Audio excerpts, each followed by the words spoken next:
With Dominic Calvert-Lewin now looking like a serious injury doubt for Everton's survival showdown against Bournemouth, thoughts turn to who should be leading the line at Goodison Park. Now, the problem for Everton, who scored just 33 goals in 37 games, has been that they have no viable like-for-like replacement for the England international, and whoever Dyche selects, they'll bring considerably different attributes up front. Given how high the stakes are, it could be a career-defining call for the Blues boss.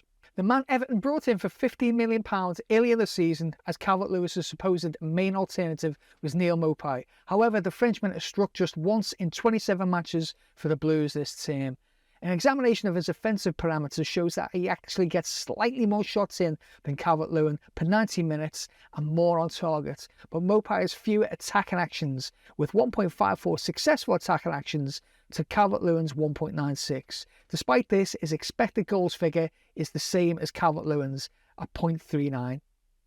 In terms of stature, Ellis Sims, who is an inch taller than Calvert-Lewin, is the closest match, but despite the old-born player's height, he doesn't operate so much as a conventional target man. Although the 22-year-old's game time has been much more limited, it's intriguing to see that he gets in 3.83 shots per 90 minutes compared to Calvert-Lewin's 1.82. But even with that, his 0.64 shots on target can't match the 0.73 of Everton's number 9. He also has less successful attacking actions, and there is much less running at defenders, with 0.64 successful dribbles to 1.24.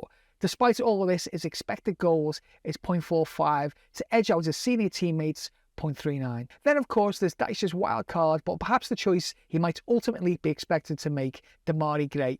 Dyche doesn't seem to trust Gray down the flanks, preferring instead to use Dwight McNeil and Alex Iwobi because of their willingness to track back more and help their fullbacks. But he has proven a relatively lively option as a false number 9 when deployed in that area. Looking at Gray's offensive parameters when he's been played up front as opposed to on the flanks, his shots per game edges out Calvert-Lewin's, and he's also slightly ahead of him for shots on target. As you'd expect from a player who's spent most of his career out wide, there's plenty of running at defenders with Gray, and he's ahead of Calvert-Lewin for dribbles but goes behind him for successful dribbles.